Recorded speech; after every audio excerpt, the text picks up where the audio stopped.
All right, hello everybody. So we're starting Romeo and Juliet, the play by William Shakespeare.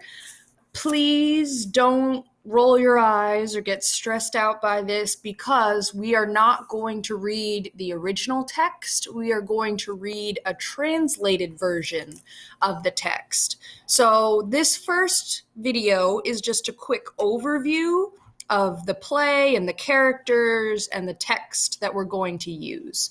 So right now, this is a scheduled announcement. It's going to show up and it's got the link to the text, and you'll click the link.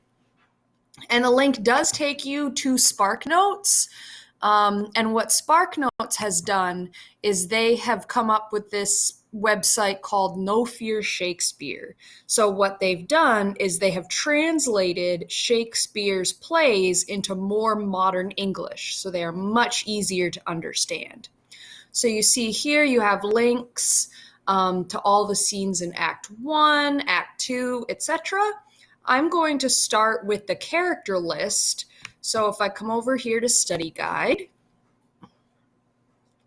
and then I click on characters, I want the character list, and this just has a very detailed summary of every character.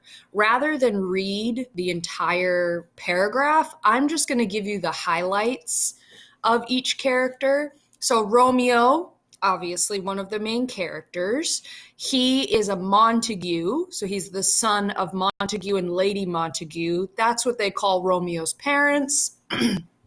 He's about 16.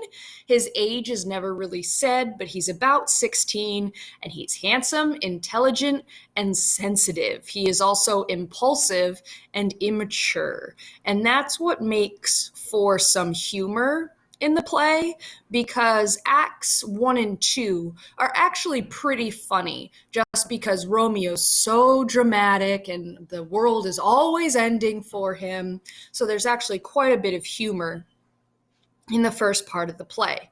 The only other thing you really need to know about him is that in the beginning of the play, he is madly in love with a woman named Rosaline. He doesn't even know that Juliet exists yet. And that's one thing that confuses students is, oh, well, he's in love with Juliet from the beginning. No, he's not. There's this other girl named Rosaline who doesn't want anything to do with him. So he's whining and moping around because Rosaline doesn't love him. And then, of course, he meets Juliet and forgets all about Rosaline.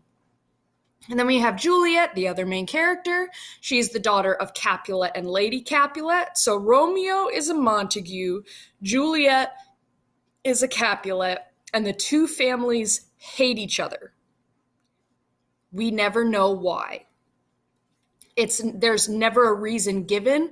All we're told is that there's some feud that's been going on longer than anybody can remember, and that's it. Juliet is a naive child. She's about 13 years old. Now you think Romeo's 16, she's 13. By our standards, that's a little creepy. But what I want you to know is that this play was written in the 1600s. And then in the 1600s, people didn't really live past 50 years old. So people had to get married and have children pretty much as soon as they could, just because you didn't live very long. There was disease, and if you got hurt in an accident, chances are you'd get an infection and die of that.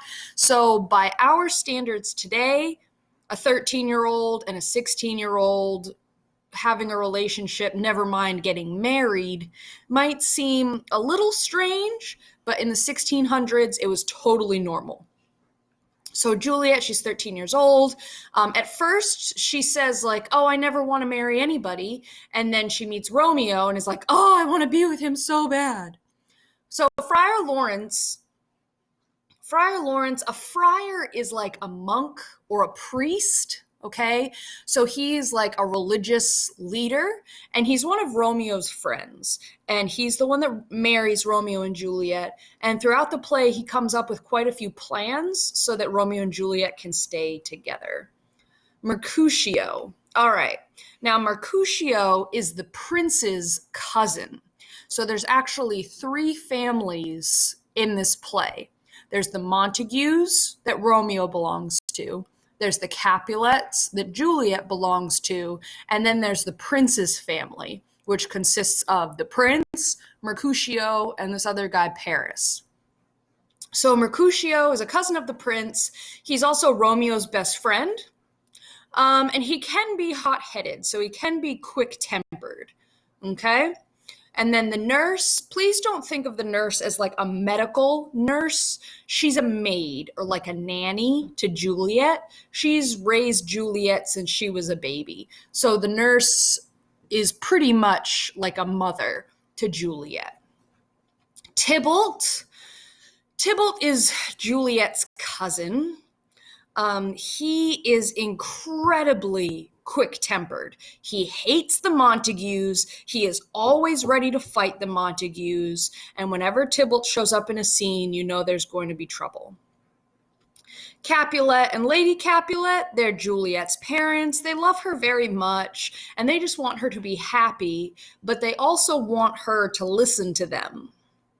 And so in Act 3 and 4, when she starts to rebel against her parents, that causes a lot of conflict.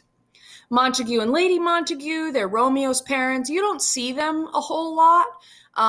In Act 1, they show up a couple times, but other than that, they're just kind of in the background of the play. Paris, like I said, is another cousin of the prince. So Paris, Mercutio, and the prince are all related. And please remember that Paris is a man. He's a man, and he wants to marry Juliet, which you can already imagine there's going to be problems there. Benvolio is Romeo's cousin. He's also Romeo's friend, and he's always kind of there watching Romeo's back and helping him out of trouble. Prince Aeschylus, in the play, he's just called the prince, all right? And he just kind of shows up after there's been some big fight and kind of threatens all the people and has, a very small part in the play. Friar John, he only comes in Act 5, so he's Friar Lawrence's friend, and he actually makes a big mistake that drives the end of the play. Balthazar is Romeo's servant. He doesn't come in till Act 5 either, but he really blows one of the friar's plans. So he's big on the conflict. And then you have Samson and Gregory, Abram, and Peter. They're all servants. They don't show up very often at all. They're just servants. An apothecary is like a street pharmacist, so he's like a drug dealer. He doesn't show up till Act 5. And then you have Rosaline, who's the woman that Romeo was in love with in the beginning. The interesting thing about Rosaline is that she never has a speaking part. So she's just sort of there, but we never actually see her. She's more of this idea because Romeo is obsessed with her because Shakespeare needed there to be some sort of conflict before Romeo met Juliet, and that's Rosaline. And then the chorus is not like a singing choir. The chorus is actually only one person, and they're a narrator. Why they're called the chorus? It comes from the Greek dramas, okay?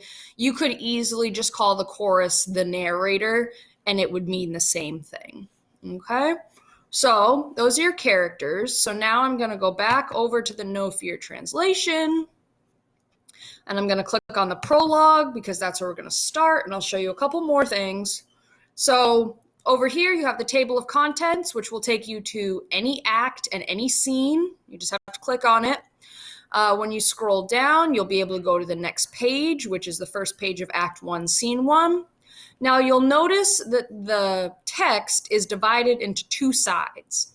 The left side is the Old English. So this is the English as Shakespeare wrote it. And on the other side is the modern text. So this is the translation. This, the right-hand side, is the side that we are going to read because it's a lot easier to understand, and I'm not there with you in person every day to answer your questions. So we're just going to read the translated version so that you can still say you've read Romeo and Juliet, and it'll be great. If you would like to challenge yourself, I would suggest that you try to read the left-hand side. And if you get confused, you can always look over at the right. So if you would like to challenge yourself and try to read a few, pages of the original text, please do, okay? Now, the only other thing is a scene guide. So instead of doing discussion questions, you're going to do a scene guide. So for every act, there's a scene guide. So we have the prologue, which is already done as an example, scene 1, scene 2, all the way to scene 5 for this doc. So what you're going to do every day that you're listening to the reading, you're going to have your scene guide open, and you're going to fill in the boxes with the characters, the main action, and then you have this problem or a solution. So is the scene presenting you with a problem? Like, is there some sort of big conflict? Or is the scene presenting you with a solution to a problem? Sometimes it will be both. And then down here, you explain what that problem or solution is. Now, don't worry, we're going to fill this part in together. So you need to have yours up because I'm going to go from reading the text, and then I'm going to say, okay, go over to your scene guide, and then I'm going to type in what you should have. So you're going to have to pause your recording and write the same thing in. All right? And if there's any confusion about that, please send me or Mrs. Ajamian an email and we will help you with it, okay? So if you open up the next video, we will start the reading.